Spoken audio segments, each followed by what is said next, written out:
Hello, my name is Adam, and I work as a data scientist.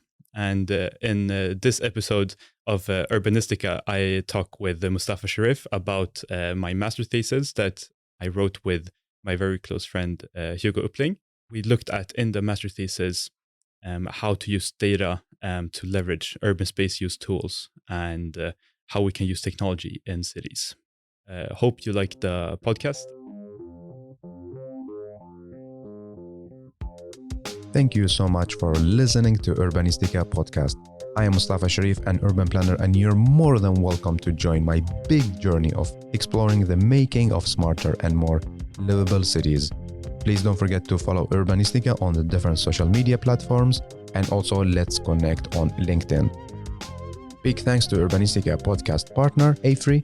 AFRI is an international engineering and design company providing sustainable solutions in the fields of energy, industry, and infrastructure. Are you ready for a new episode? Let's go for it.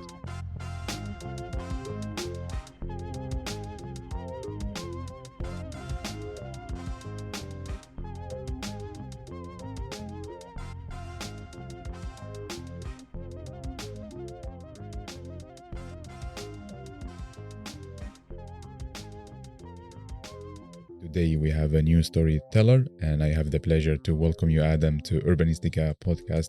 Hey, and welcome. Thank you, Mustafa. How are you? I'm doing good, thank you. It's a beautiful day out. Yes. How was your summer? It was great. I got to spend a lot of time abroad, which was a lot of fun. Nice. Where did you go to? Which cities? We went. Actually, I went on an interrail trip with my girlfriend, and so we went to Geneva and Genoa in Italy, Yeah. and then we also went to Cologne. Nice. So it's a great way to see all of Europe. Yeah, that's amazing. And now back to Stockholm. Exactly. But it's good that it's still a bit sunny, right? Yeah. I guess it was more sunnier down there. Yeah, it was really, really warm, and it's so interesting. Like here in Sweden, when like people go swimming, it's like the water is so cold here, so it's like they go swimming and they just jump up. Yeah. But like when we're in Geneva, it was 37 degrees out, so people were just like standing in the lake, just like to cool down, and they were like socializing and just standing. I like as a Swede, I've never seen that before. That's so fun. This is also like one rewards of traveling. Like learning new things. Yeah. Awesome. So Adam, I'm really happy that you're here and would love to know more about you. So how would you like to introduce yourself and tell us about your passion? Yeah. So I'm, well, as the name maybe hits, I'm born and raised in Sweden. I've always been a very structured person. I've liked maths. Sometime in my teens, I started realizing that like I was traveling to cities instead of countries, and I found that so fascinating. Like, why am I traveling to cities and why I'm thinking of cities? And ever since then, I haven't been able to lose that thought, and so that's one of my passions, and that also led me to pursue a Master in Science in Social Technical Systems Engineering, which is an interdisciplinary education. So it's engineering, and then you also learn about, humanities and not only building the technology, but also critiquing it. Yeah. Essentially. Yeah. So, tell us more about your childhood, where you grew up, which city, and how was your childhood? You mentioned that you like math. How come? Yeah, I don't know. Like I used to play chess when I was younger. So up until high school, I played a lot of chess competitively, and I had the chance to go abroad playing chess. That was a lot of fun. Really interesting to see the world through. It's literally like. What's it called? Beth Harmon, the Netflix series, Queen's Gambit. Yeah. And where like you play in like the hotel lobbies, and so it's I've gotten to see that. It was a lot of fun. Nice. I'm born and raised in Södermalm here in Stockholm, And when I was 6 months old, my family moved to Boston. They started a company in the US, and after 2 years, the dot-com bubble burst, and so we decided to move home. And then, so since then, I've been in Stockholm, and then moved to Uppsala to study. Yeah. Also been in an exchange semester in Tokyo. That's amazing. Which was you really love to travel, right? Yeah. I love exploring. It's there's something really fascinating about seeing, like, going all over the world and seeing that people are the same, kind of. It's like we have a common ground, and then everyone is unique in its way. Exactly. You learn so much about, well, like the best thing about like going abroad is almost learning about your own culture. True. Because you need to explain, and you know what you like and you don't like. Exactly. And you react to stuff. Yeah. It's like I never noticed that, like, in Sweden we go up from from the water after like just jumping in and going up, but like because I reacted to like people just standing in Geneva. That was interesting. And tell us more about like the program that you study, the master program. Yeah. What is it about? So it's called Social Technical Systems Engineering. It's a very broad, quite academic engineering program. It's not very applied, where we get to use the really good institutions in Uppsala of the humanities, and we get their education. So we learn to build the technology, and we learn to critique it.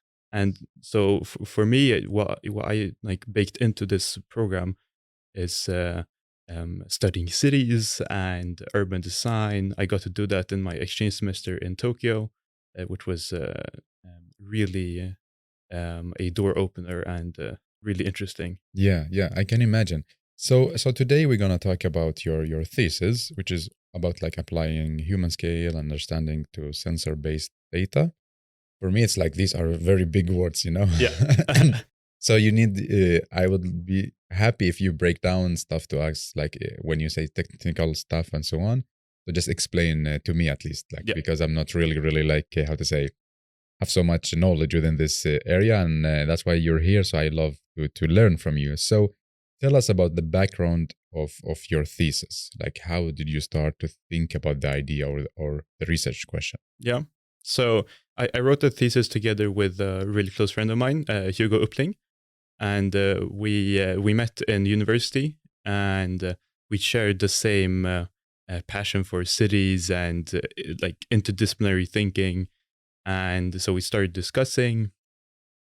And the year before, we wrote a bachelor thesis in human geography, where we critiqued the smart city. Nice.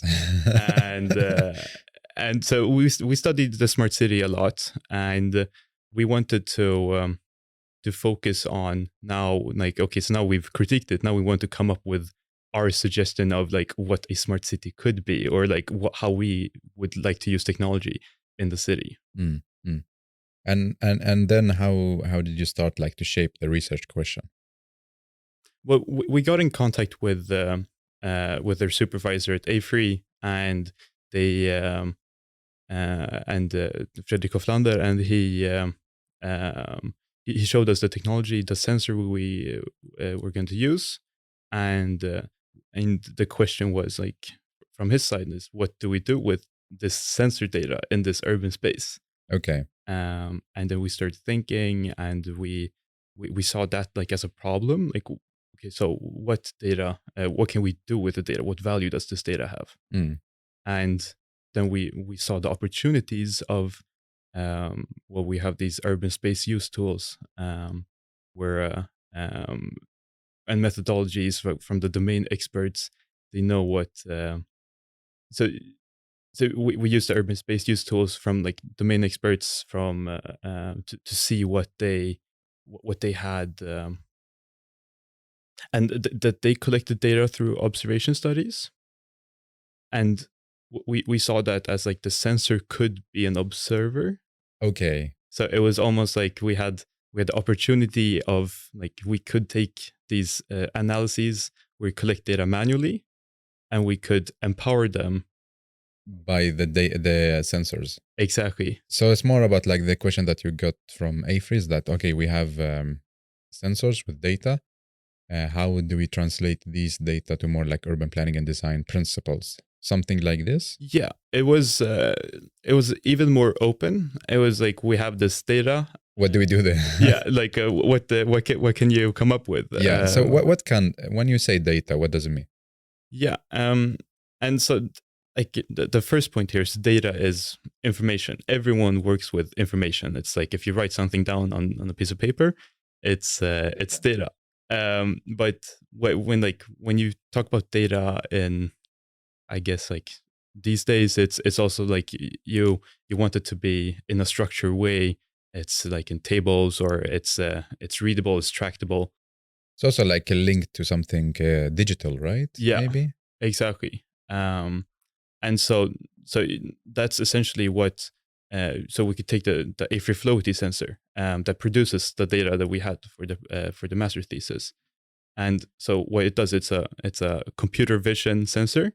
So it takes video footage and can detect any object and translate this into a coordinate on like a 2D coordinate on a map. And so then we have this we have the structured data of anonymous movement patterns or anonymous points of where people are going. Yeah, so it's only scanning people, or everything moves on a specific place? Yeah, so it could be calibrated to different things. So in our case, it only detected people, and also does this in a GDPR compliant way. So it's anonymous data, but so we only got data on people movement. Yeah, so it's like it's a camera that capturing people moving, or it's like a kind of sensor censoring objects moving. Which one of them? So it's like when you see it from the street, yeah, it looks like a camera. The difference is that it processes everything inside the camera, so you never get to see the footage. So you don't see in foot or image or video. Exactly. You see only like numbers or movements. Yeah. Okay. So you get like an X and Y coordinate on like a 2D map of like where the person is at one timestamp. Yeah. And then you also have an ID, so it could like it connects the dots, so it's like it can follow a person's movement. Yeah. But we don't know like what the person's name is, what or gender face, it is, what face it has, and that's never stored either. Yeah, because like I know like Sweden is very restricted about this kind of what do you call it, data collection, that with the video and so on. It's also important to highlight for the listeners that this observation or data collection is not collecting a footage or any personal information. Yeah, exactly. And I think that's really smart. But there's also definitely, and that's something Hugo and I worked with a lot in the thesis, is like there's definitely an ethical aspect here. Like, yeah, we thought, or we think that what we produced was for doing better, but it's so easy to use the algorithms we used or the technology that we had access to track people. Yeah, another way, like in a bad way, let's say. Exactly. Yeah. So okay, you have, let's say you have a place, and then you have a sensor that tracking people like movements. Yes. Then all this data is stored, and yes. Now Avery told you, okay, so what do we do with this data? Exactly. So now it's your turn. What? How was your response? Yeah, and so we then we'd studied Gehl, we'd studied space syntax before, and we saw the opportunities of like, these are observational studies, but instead of having a human observer, we have this non-human observer that's super. What did you read about Gehl? This is interesting for me. Like, you like working with data programming, you're reading Gehl. Like, yeah, how did you find the theory or the observations? It's partly from interest, and like I've read. I remember I got a like as a birthday present, I got a book from Gehl, like from a couple of friends. So it's definitely personal interest. But also I got some of the theory from studying urban design in Tokyo. Nice. So we had it was like a really long seminar series, and we went through like one or different parts of the urbanism. Yeah. So that was cool. So you were reading like urban planning and design theory, and like, were you thinking, oh, okay, this could be good for our thesis, or what did you collect from the theory? Yeah, and I think that's also like a part of the thinking here is that like from the critique of like smart cities, is that you have these like big tech companies that think they're super smart and they can create like these new ideas and like don't listen to the domain experts or the urbanists and like architects, and like we don't or I don't agree with that. I think there's a lot of information from the domain experts, so that was also like really important for us to be able to use like when we're creating these algorithms, that we're creating them based on the theories that are present, because we could create some kind of theory and like do some correlation, but that's just correlating numbers. Then you will end up like the tech companies, like, okay, creating just a new concept based on data, not really on what urban planners or architects working with. Exactly, and architects have thousands of years of experience in work, so like there's a large corpus, and that's what I learned from like taking the urban design courses and reading. It's like there's a lot of really good expertise here that we need to leverage in our algorithms. Cool. And so what we developed wasn't or we never tried to develop something new by your own, like. Exactly. So we only developed reflections of the theories we read. Okay, so it was like what you developed is based on, let's say, Gehl's theories. Exactly. Okay, not based on, like, let's say, Adam's theories. Exactly. Okay, so tell me, how did you? Okay, you have theory from Gehl, you have data from Avery. What was the next step? Yeah, and I guess that's like the hard part. Start translating it. But we read a lot, tried to understand the theories and the idea behind it. We took a lot of when building the algorithms, we took a lot of methodology from William H. White. Yeah, which did a lot of observational studies. Yeah, especially from like almost a camera level as well. Yeah. So that was. Did you watch the movie? No, there's a movie. Yeah. I think he has a documentary maybe. Oh, cool. About like observation and so on. I missed out on that. It's so interesting. Yeah, keep going. Yeah. But so we took a lot of theory from or methodology from there, and we used like the public life tools, space syntax, and some behavioral mapping as well. And we constructed these. We decided to construct like a couple of parameters that we could that we could take out from the data. Yeah. And so what we and so just to be clear here, what we had in the data was like a position and like a ID and a timestamp. So we tried to, so for example, some of Gehl's theories and space syntax measure age and gender and like if people are walking like as a family, for example. Okay. Or, yeah. And so that's not something we could do, but we took what we could. And so, for example, instead of like looking at families, we create an algorithm to decide if people were walking in groups. Okay. Individual or groups? Exactly. And then we also took origin and destination, the movement speed. It was on a shopping street. Yeah. So the sensor is placed over Kompassen. So it's like an open air shopping mall in Gothenburg. So then we also there's stores on the sides. So then we measured like how people interact with stores. Yeah. And the movement speed as well. So was it like your mission is to translate the data and tell a story of it, or no, to create a kind of program, or what was like the goal that you should achieve?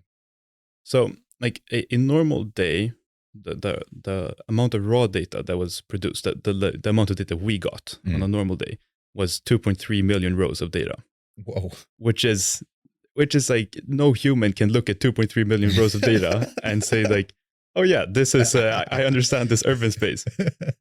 Okay. But and so that was the whole thinking is. Is it per day? Yeah. Wow. So it's it's crazy. It's a lot of data. Yeah. And so and our thinking here was that if we translate this data into a set of parameters, especially parameters that urbanists and urban practitioners know and are familiar with, they can. It's more easy to understand the urban space use. Yeah. So going from 2.3 million points of data to 12 parameters, which you can study over a day, makes it more understandable. Yeah. And so what are these parameters that you translated this huge amount of data to? Yeah. So that's origin and destination. Then we had a store interaction if people working in stores. We had distance traveled, time spent in the urban space, and movement speed. We had a parameter for looking if people were standing still and where they were standing still. And we also had group affiliation. So if people were walking in groups. So these are the parameters. Are these all of this based on like the theories, right? Yes. And nothing like you didn't create any new thing. No, it's I guess the one that we created the most was store interaction. What is it about? It's essentially we classified people depending on if they went into a store or went from one store to another store, like on the shopping street, or if they just passed through. Okay. And that parameter had quite a lot of explainability, where, for example, you could see that people with the lowest movement speeds were the people that went from store to store, and the people that were running through, probably just to catch the bus or something. Okay. They had they never went into a store, and they had really high movement speed. So you combine this data, and then you see what's happening, exactly, or how people interact and react to. Exactly. Yeah. So what was next? Like, okay, you have these what do you call it, parameters or principal? Parameters. Yeah. And what happened after? And then we started to look at them, and so now like we see, or we've gathered that like we've taken like 2.3 million points of data into like parameters, and then we go from the technical side and go back into like the urban design perspective, where these tools, they're created to have like to capture one snapshot or a handful of snapshots. Yeah. And what we found was that instead of having a couple of snapshots, we had one snapshot every second, because the sensor is like, it doesn't have to go to lunch or like has to pay rent. Yeah. It's, so you mean like instead of sending a human to observe, and to collect some data for like few hours, just run the sensor and you will get the data per second. Exactly. It's partly more reliable. But most, or like the biggest feature is that it gives more data, or like a broader base for making decisions for the urban protection urbanists. Yeah. So like in your opinion, like in having this sensor is much better than like sending a human for a few hours to make a decision about the space, right? Or to study a space. Yeah, or and place.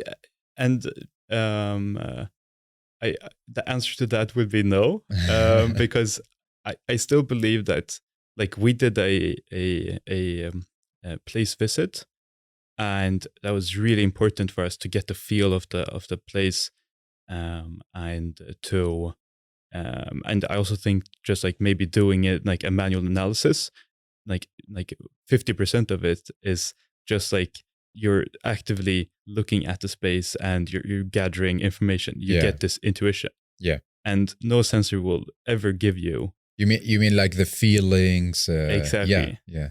But what we see, what the sensor could help with, and this methodology, is that when you've done the first visit, and then you could get this, instead of going back, you could have this like more data. You could get more data, and then like because you've studied the parameters on site, and then you get just a lot more data to base your decisions on. So like in your opinion, that it's great that it's a combination. First go to the place, feel the place and see what's there, and observe by yourself, and then built on that, then put the sensors. Then you can go back home and just gather information. Exactly. And what happened after? Like okay, you have data, you have now parameters. Yeah. What is next? And then we somewhere here realized that capturing every snapshot, every second of data, you get, then you don't miss out on any person in that urban space. So it's almost like people are voting with their feet. It's like you're creating a passive feedback, which could be really interesting, where like gathering active feedback, like going like to hearings. It's you don't get a critique to that is you don't get the diversity of people. But if you capture every person in the urban space, then you understand what people like about it. And so yeah, you can see the pattern and see what's happening, and based on that, you can like recreate the place somehow. Exactly. Let's say if you place, how many sensors are we talking about in this place? So this is just one sensor. Only one? Yeah, for the whole street. And you say it looks like a camera, right? Yeah. So is it possible, like if we place it in the wrong way, that we miss data somehow, right? Yeah. It's not capturing everything? Yeah. And there's definitely like, and so we looked at a part of the results was also like looking at how well did the algorithms perform. Yeah. And so they performed well, but a human observer probably captures more granularity and doesn't do the mistakes of the algorithms. But then again, and then you have like the large corpus of data, and I think that's and comparing that with a human, the performance is kind of equal. But of course, there's things you will miss. You can't just like trust that technology will solve everything. Yeah. It's how about the weather? Because I know in Sweden, like we have a beautiful weather. Yeah, it's raining, snowing, and so on. Does the sensor capture everything, no matter what kind of weather we have?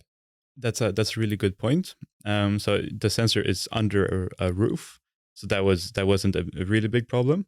So it's not outside? No, it's it was like but the sensor under the roof, okay. But it's it's a shopping mall, but it's open air and has like a small roof as well. So it's it's protected. Yeah, but that's a really good point, because I think it was just one day or two we saw that like we had no one was walking.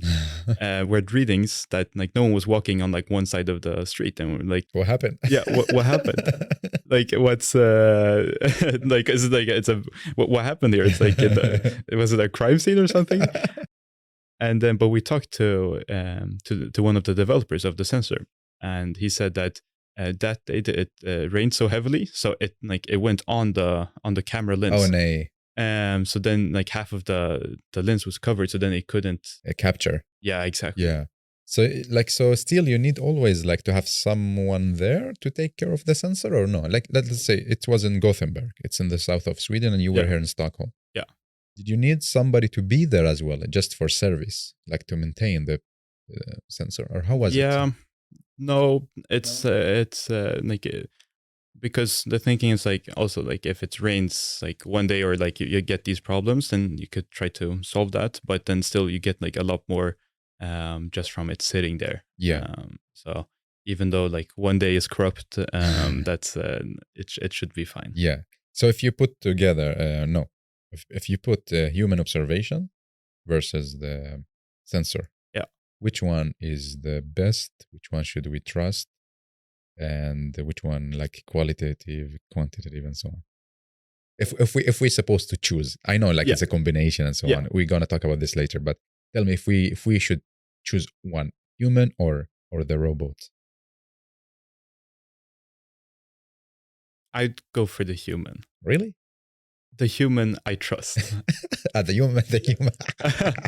Okay, because like it could be someone that's like just a slacker and says it's done something, but okay, now elaborate. So human you trust? Yeah. Really? Yeah, it's I think we put a lot of trust in technology, and just because like it works, or you build something and say like, look, it works.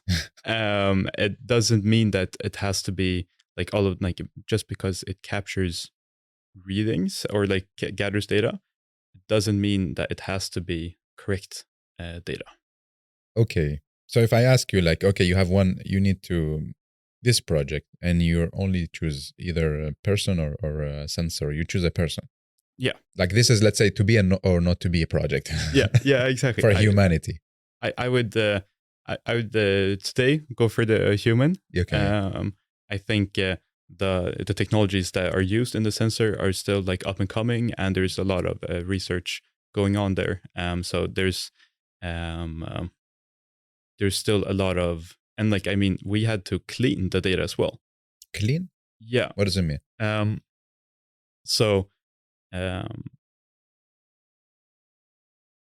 When you get the data, you like the best thing would be that you get it like beautiful and like everything is looks great.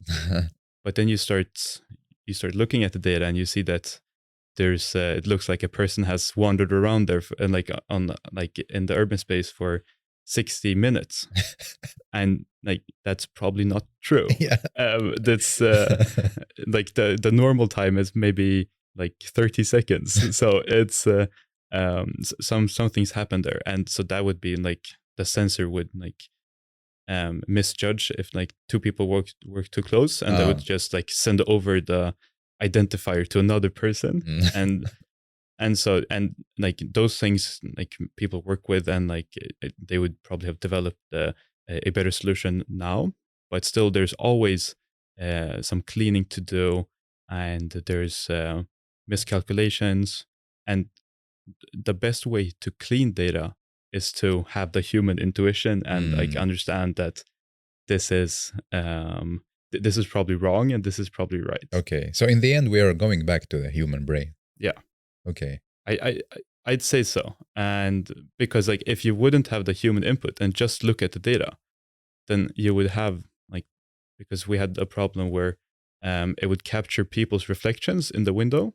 Also, yeah. So it would look like it captured people inside buildings, but they weren't. It was just a reflection of a person. Wow, interesting. But that, like, you had to have like a person analyzing it and seeing that this is a reflection. So this is so just like blindly trusting the data is there's always like even the best, like the most high tech projects. Every project with data requires cleaning. Okay, so like this kind of errors, did you know about this before you started, or no? Like it's during the process you'll be like, oh, what is happening? It's part of the journey. Part of the cleaning. Yeah, exactly. Yeah, it's there's I don't know how many people in data science that listen to your podcast, but they probably know this joke about working in data science is you think it's only just like developing machine learning algorithms and like just like sketching things on whiteboards, but it's mostly looking data and cleaning it. A data cleaner. Yeah, exactly. It's tell me more about the errors. Like one, you mentioned the one in the reflection on the window. Yeah. The weather one with the camera that Yeah. half of the city disappeared or the place disappeared. What else like you find? Yeah, and so that's also something quite interesting with being like an observer is like looking at the people from like far away. They become really small, like from the perspective of the sensor. Yeah. So then it was really hard for the sensor to distinguish like if is this the same person or like, and especially in Sweden, everyone has like black jackets, so it's like everyone looks the same, like with their like outdoor wear. Yeah. So poor sensor. Yeah. So there's also like you have to do some kind of cutoff where like the sensor can't, or like you have to have another sensor if you want to have like it from further away. Okay, so like the distance of observing. Exactly. Yeah. So it's a lot of cleaning, no? Yeah. So that's why it's so important that you were there to understand the place. Yeah, definitely. Okay, back to this. Like if we say, now let's choose Gehl because he's your idol, my idol as well. So we choose Gehl as this person we trust to do this mission. Yeah. Versus the machine. Yeah. So like, and he's probably the most experienced person. Yeah, so he's like he's developed the tools. The god of urban planning and design. So like, but let's say Gehl is gonna be there for a few hours, and he will have like his paper and writing with a pen, observing and sketching and so on. Yeah. And these data are going to be only for a few hours in the specific time, in the specific season, and so on. Exactly. I mean, can we still rely on this compared to like this 2.x million data we get per day?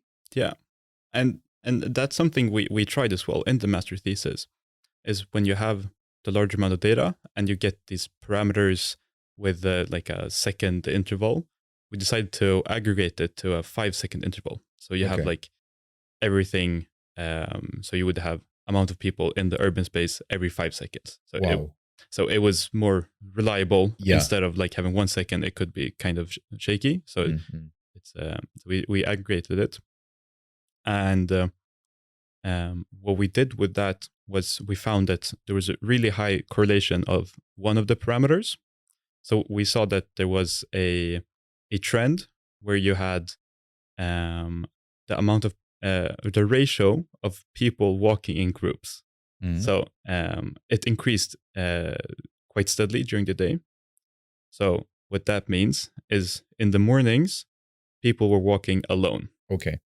And then come evening, maybe 5 p.m., you see that everyone was walking in a group. Nice. And I'm not the person to do the analysis of why. I've just your own personal. What do you think?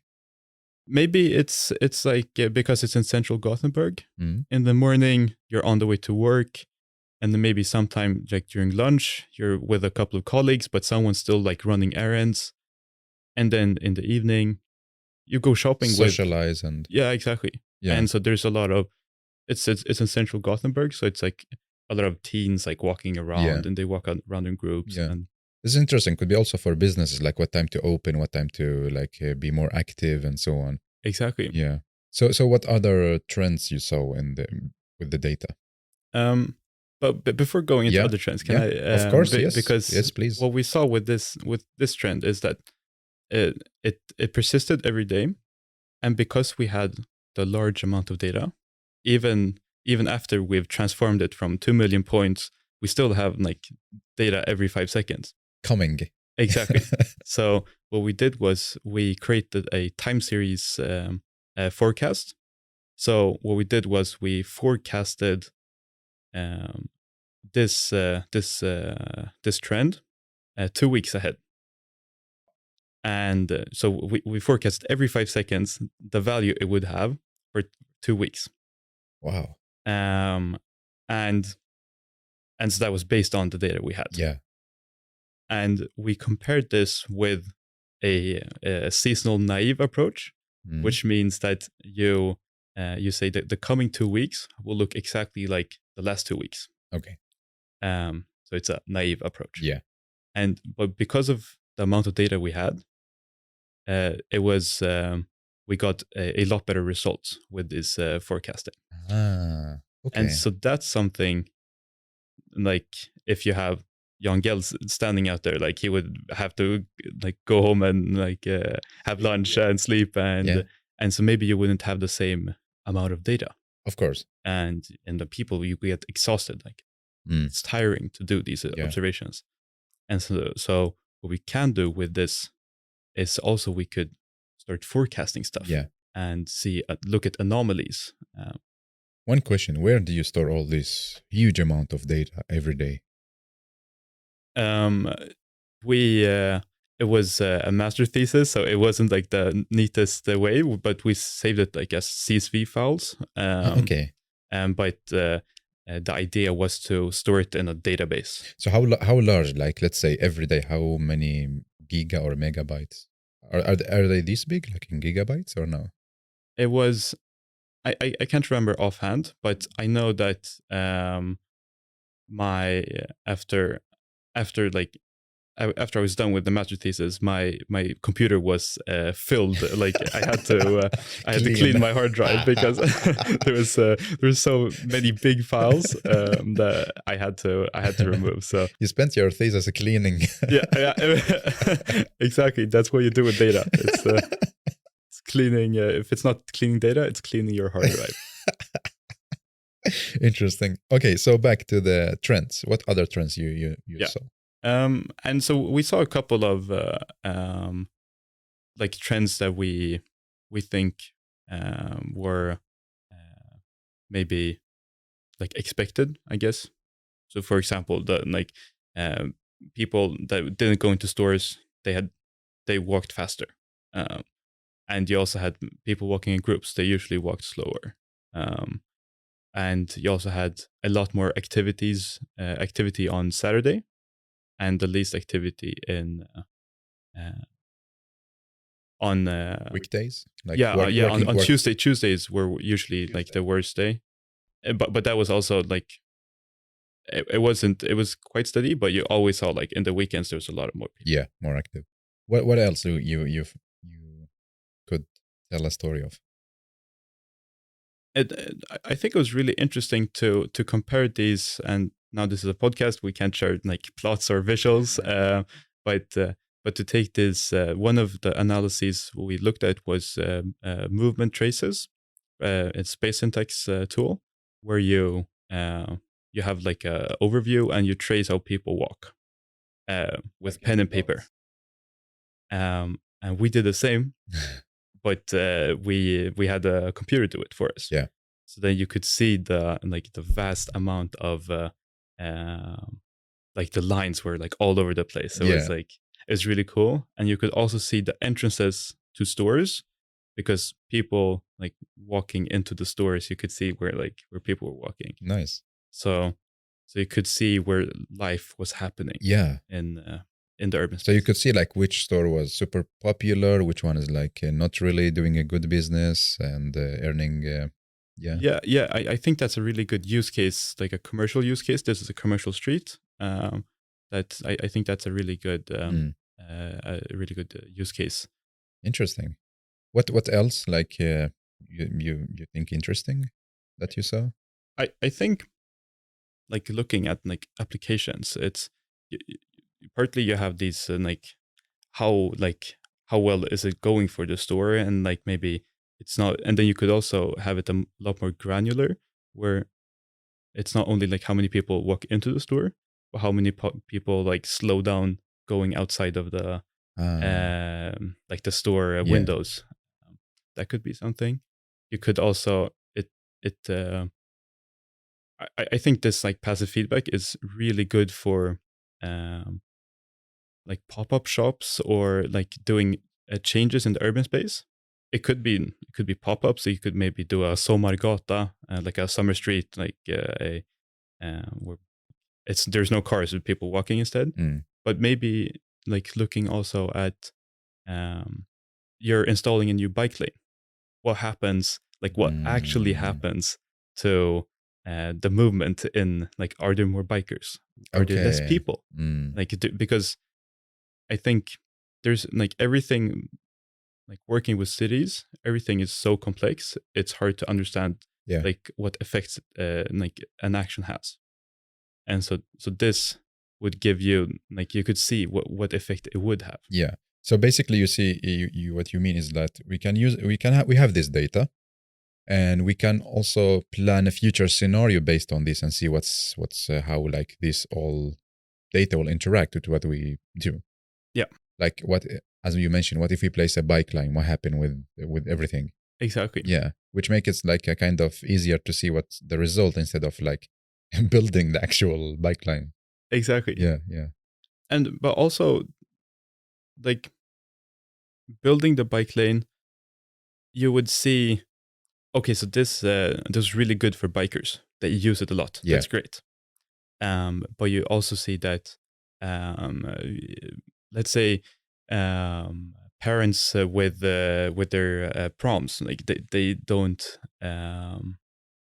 like, you see a decrease of their presence. Mm. Then you say, okay, what happened to these people? Yeah. And so I think that's also something where you could get the feedback from, like, people voting with their feet. Yeah.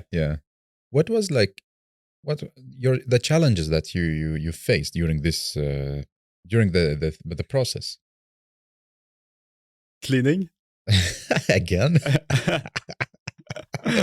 I mean, it takes so much time just working. But how do you know what to clean? Do you know what to clean, or no? You just like jump into the data and see what can be cleaned. Yeah, we had like some reference footage, so we could see, like, so you could get like the human perspective, and but yeah, so that's it's I think that's really hard, but also creating. We created algorithms. It's nothing like really spectacular. It's more just like translating the domain knowledge into like lines of code. That was really, it was really challenging, and also a lot of fun. Trying to just, you have this social and like urbanist discourse, and like my contribution, or our contribution, is like, instead of coming with a new theory, it's just like trying to translate this theory into something that's like understandable in the world of data. Wow. And what was like the final conclusions of this thesis, or the like final product? Yeah. So we studied. We looked at how well the algorithms performed, and it was like a okay like human observer, but then you have just, it outperforms the human observer by like producing a lot more information. We looked at replicating the tools and analyses. So, for example, Gehl's places to stand, or like where people like to stand. We replicated that and tried to understand if the output, or the if the output is similar to what's expected from the tool. Okay. And there we also see that it's a really good complement. It's good to go there one time, but then you also have this someone else like collecting a lot more data for you. And then the third one was the prediction, where we could forecast into the future. And so that went really well. And so combining these three, the conclusion was that this is more of like a methodology or a tool that we think would be really interesting to see what urbanists would do with it. Like, what happens if you have passive feedback in the city, where you understand what people do in the city?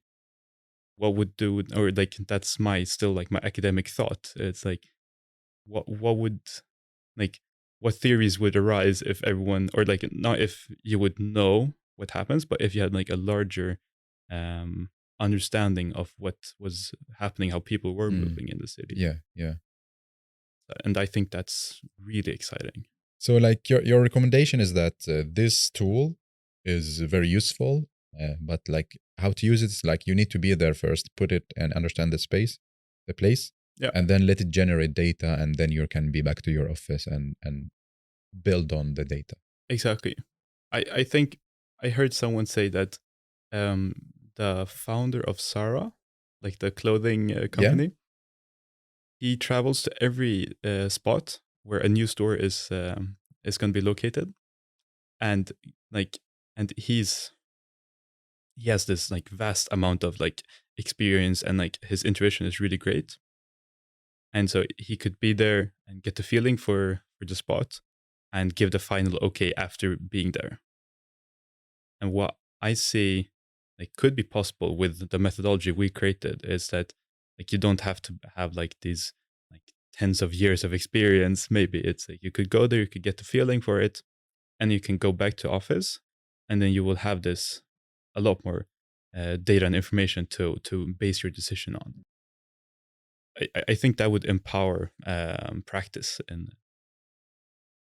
But is this tool like owned by A3, or how is it? The sensor is owned by A3. Yeah, The methodology is like an open source. yeah, it's open access. So that's what we created, and that's and we write about the algorithms in the paper as well. So it's just like having the data as well. Send me the link of so I can put it in the episode description so people can read it as well. Yeah, that would be great. What did Avery say, or how was there like during the journey and when you finished? Yeah, it was. We got a really good feedback on the project. We got to speak with the architecture firms in A3 and pitch it to their CEOs, which was a lot of fun. Was it fun? Yeah, like, it was. We were super nervous, but it was really cool to have to talk to people with a lot of experience and like share what we've done and hear what they had to say. Did you got a lot of like feedback, critical feedback, like, oh no, this is wrong, no, or how was the type of feedback you got from the seniors? And I think that's what it's like the feedback was mostly good, but it's also like finding the right application. It's like it's and I think that's something that we need to focus on here, is that like it's really interesting. It was maybe people could say it's promising, and like there's definitely something to look further into there, but it's really important to find a use case where it's valuable, where it produces value. So like we as like in practice can pay our salaries doing it as well, and so I think that's like something we will have to like continue looking at, which like who would be most interested in this like today.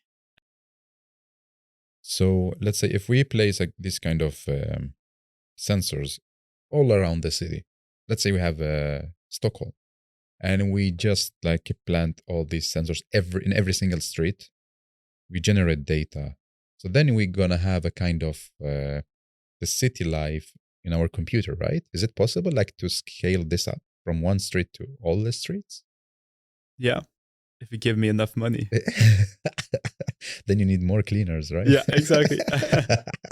But it's possible to do that. I mean, combining every single street. Yeah, that would be like if there's unlimited resources and sensors. Yeah. There's definitely with like, that's the beauty of code. There's definitely a scale factor. Nice. And so the scalability definitely is there. Wow. And then like we can plan as much as we want, just like a game, you know? Yeah. Instead of doing anything, we just try it on the laptop and see what happens, and then we go for it or no.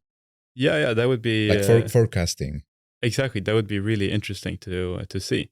And So the way I see it is like that. Like the first step would just be collecting the data, understanding like what's happening right now and what's Yeah. happened in the past, and then based on this, we could create different like forecasting algorithms, but also developing developing agents that could mimic the way people work or the people like interact in the city. I know Space Syntax has looked at this a bit already, but that's also based on like the definitions of urban, like of the built environment.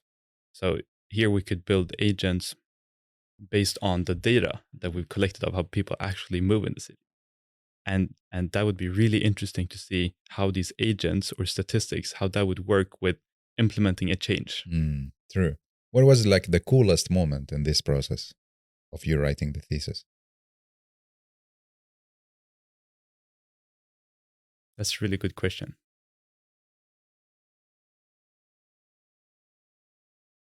I think the coolest moment, and like it's not very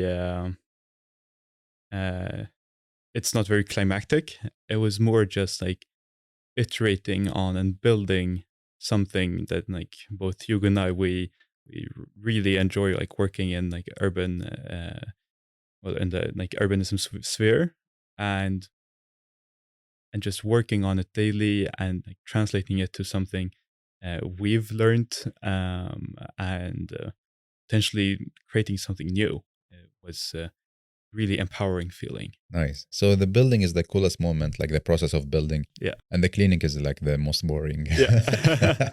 But that's also what part like, of the building. It's exactly. So it's like like you spent the day just looking at just like rows and rows of data, and it's like felt like a good day because it feels like you've built something. Yeah, it's a part of the story. Exactly.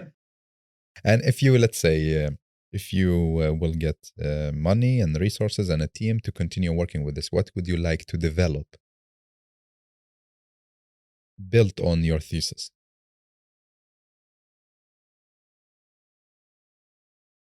I think what we did was very much a proof of concept, where like we introduced this methodology and like this way of thinking, and so I probably just continue building on that, and building doesn't necessarily mean like the right lines of code. I think the most important thing moving forward is also like being able to communicate it, understanding the values, who would benefit from it. And even though like you think or I think that someone would benefit from it, like let's say I think architects would benefit from it, then it's really important to being able to communicate with architects about the findings and how we could work with it.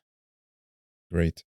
And like, how can we as urban practitioners become better at combining like data with our theories and principles? Like, what should we do? What should we think about? Because now, like, what I see based on like my own observation, of course, to the different markets, we usually like have these, it's like a kind of divided. Either you have people not really in touch with the data generating, or you have like teams working actually with this. There are not so much in between. Exactly. And I definitely share your experiences. I've talked to people that urbanists that work with data like in the large sense daily, and maybe they're really good on using Grasshopper or using SpaceMaker. And then there's also like more traditional people that don't want to use these new programs. I think it's of course you have to be open to the data, but I also think there's some kind of there's definitely a threshold of using these technologies, and of course you need to be open to it. But I also think people developing the technologies also need to be a lot better on communicating the value of it and being able to communicate. Okay, so this is so for me, I like if I see tens or hundreds, thousands of rows of data, like I don't feel scared. But that's definitely something I've noticed, like talking to domain experts. It's like you don't know what to do with it. And so like sitting down with people and finding ways to communicate it. And so I definitely believe that there's a lot of really cool programs where you like need to have a computer and everything set up. But I also think this is just producing more information, and that could be presented on a sheet of paper. So it's also like how you package it. So there's like some like we kind of have to meet in the middle. Yeah. But like let's say we have first to upgrade our skills to learn these new computer programs and algorithm. And at the same time, not go all in and just make a decision based on these numbers and data. And I think because sometimes I hear people saying like, yeah, these like the traditional people, they're like still drawing on like a pen and paper, but that's their craft and that's what they're best at. And that's their way of thinking and expressing themselves and where they do their best decisions. So like what's in my head is like, how can I bring this information to people that are working with pen and paper? That's really nice. Yeah, because like now also many say, oh, this office is still old school using like sketching paper and so on. Yeah. Or let's say, no, this office is really going high tech. Exactly. But like in reality, as you mentioned, like how do we tell a story of the data so the person with the sketching paper can sketch a beautiful scenario or a good scenario, a sustainable scenario? Exactly. And I think there's like a architecture and urban planning is a very competitive market. Yeah. But there's implementing technology is a way to will be a bit more progressive and maybe have some kind of edge. Yeah. But it's also important to understand that just because you use technology doesn't mean that you create better results. True. And so that's what I find really interesting is like, how can we use technology to actually create better results? Yeah. If we can't do it, then we shouldn't use the technology. In the previous episode, I explored like what is a smart city, and also I think you also see a lot about smart city talk and so on.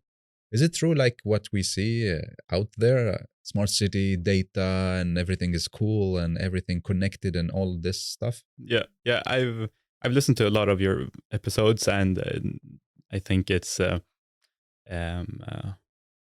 everyone knows that like a smart city maybe isn't just like a great promise, but there's a lot of critique and like what is it? And I remember like Googling definition smart city. It's like millions of hits. So it's like, what does it mean? And I think a part of the smart city selling points are really interesting optimization problems. So for example, energy and efficiency in buildings. I think that's really smart. If you could lower the use of energy, we could have cheaper building maintenance. It's a good idea. If you sell it under smart cities, good for you. But then we have these smart city utopias and like ideas where everything will radically change. And you have this like really, you almost create like or where people create a rationale where like introduce technology and everything will solve itself. And this just gets me thinking like back to Le Corbusier, where like he had a really great rationale of how cities should be constructed. And just looking at like how people enjoyed living in these cities, maybe it wasn't as simple as that. So, and like looking back in history, especially in Europe, like the cities like have a lot of like similar things. Like people went to bars and like just like to relax and socialize, and there was like there were toilet systems, and so but like now we have more like better technology that like um partly democratizes, so like more people have access to more of the city, but also um that yeah, so like people have a more valuable life in cities now, but still like living in a city was kind of the same. um so like going forward and seeing like everything will radically change, I don't believe that. So when you hear that, oh, this is going to be a smart city, everything is going to be connected, data will be transformed from all objects and so on, and life will be good and quality of life and all this. Yeah, Do you believe in this, or what is your reaction? it's I like to focus more on like, okay, what can the technology do better for people? And what scares me the most are ideas where technology are part of or central in the plan, where you say like we're gonna apply all of these sensors, and this is like and we're gonna do XYZ, and this technology will create everything, and then oh yeah, there will be X million people living in the city, and everything will work out great. But if you kind of switch it and like have the user in the center, which is the people, if you think, okay, the people, or like what if we have a better understanding of how people use the city? Okay, then we could install some sensors to get a better understanding. And so like I think that's a more sustainable way of developing cities. They won't become smart. There won't be like a hub with like a central dashboard where you can like that looks like your mixer board. It's going to be an ordinary city. It just has some more technology. So you are very passionate about city development, and you're in love with the data and creating algorithm and so on. So if I ask you, if you're allowed to build a team, what is your team? Like, who can be in your team, and what are the expertise in order to develop cities based on data and urban theories? So who do you want in your team? Like, I'd say as diverse as possible. I think I definitely believe in interdisciplinarity, and that's why I like about urbanism and being in cities as well. And also embracing this interdisciplinarity where you're not just putting like an expert, a siloed expert, together with another siloed expert, but where like the experts are experts in the intersection of these two fields. Nice. So not an architect with an architect. Yeah. But an architect, let's say, with a data science. Yeah. But also I really like the MIT has this bachelor program in urban sciences and computer sciences. Yeah, I think so, yeah. And I think I really like that, like where you become an expert in both computer science and urban science, where and that doesn't have to be like you have to have like a tech background. It's like if you're an expert in anthropology and architecture, I think that's really powerful to be able to see things from another subject. Or yeah, interesting. Before we move to the last section, it's going to be like some questions about you. So to answer the interesting question, so young Gehl or machine, which one is more reliable? I have to say young Gehl. A deal. Yeah. Cool. Shout out to young Gehl. Yeah.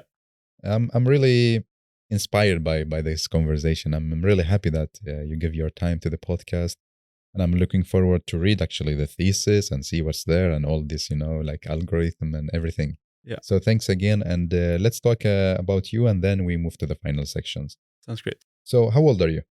I'm 24 years old. Yes, it's like when you told me, I thought you're like like the seniors. And when we talk in the beginning, when you like in the chat, you told me, yeah, it's data and it's gonna be like a human scale, and I was like, wow, this is a great senior. Yeah. And then when you show up, I was like, what?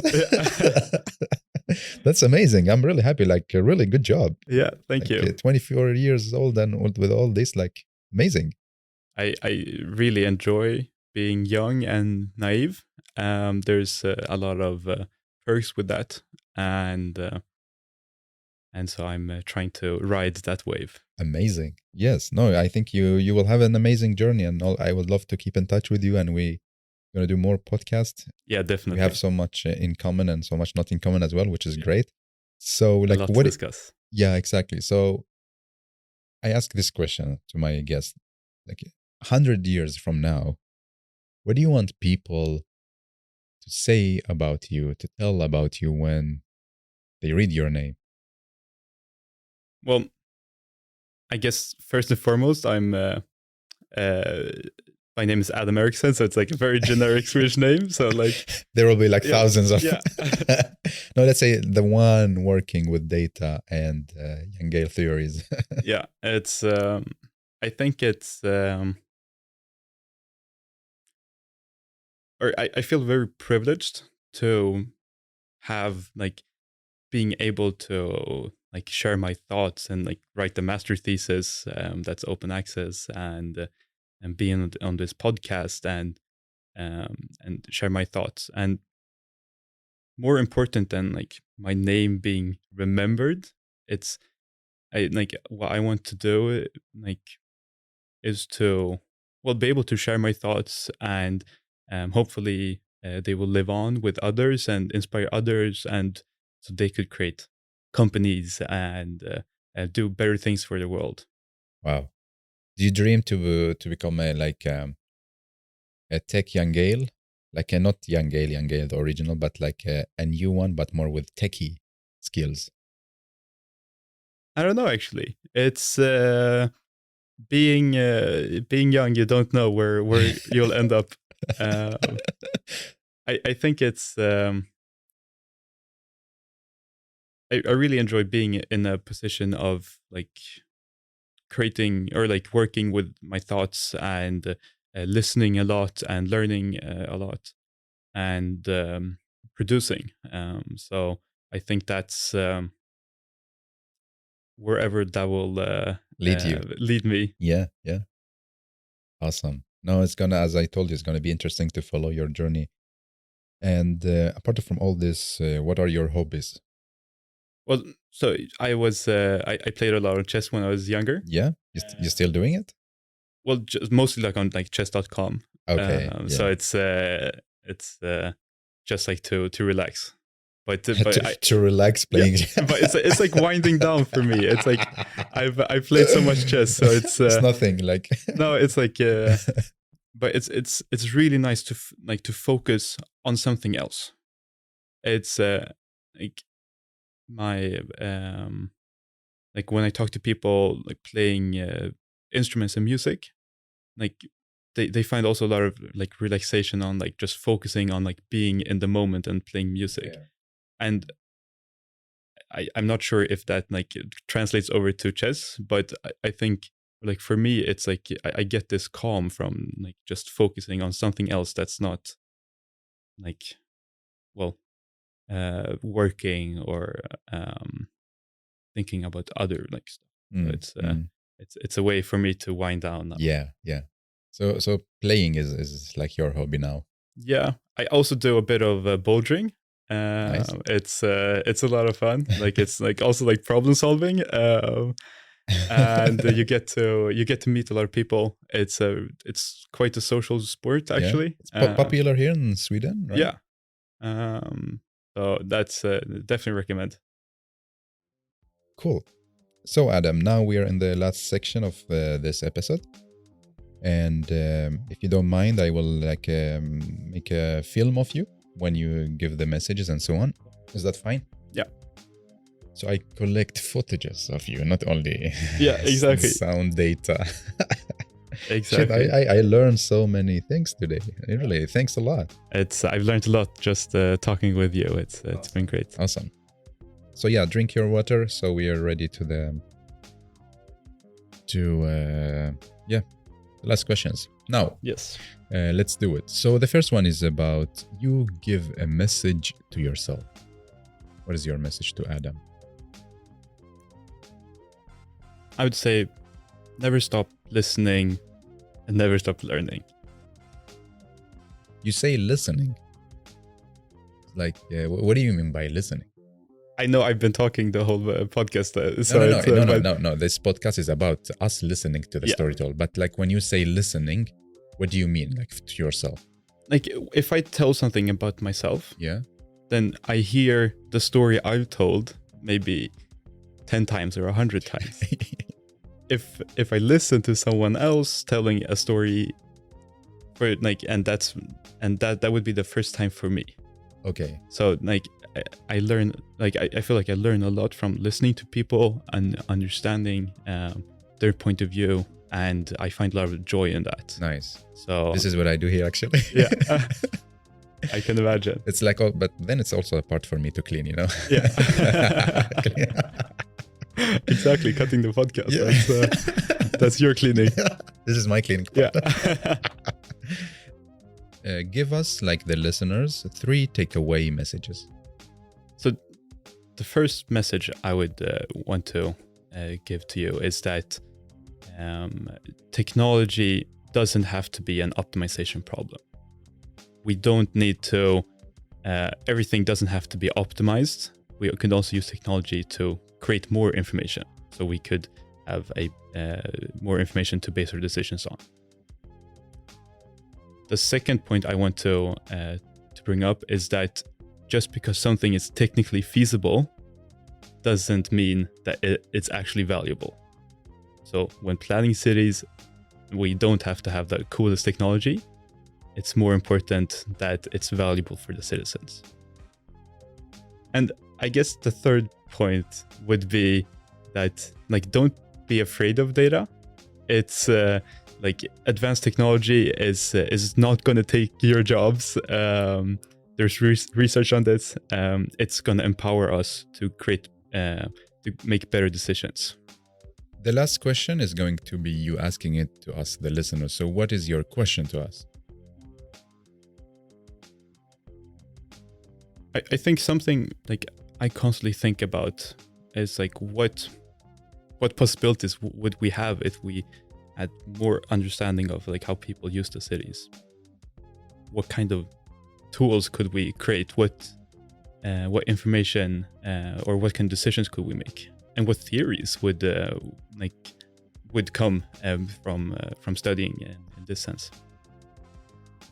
Adam, thank you so much. I'm really happy to have you here, and I'm looking forward to follow your journey, and let's keep in touch and keep up the good work. You're amazing.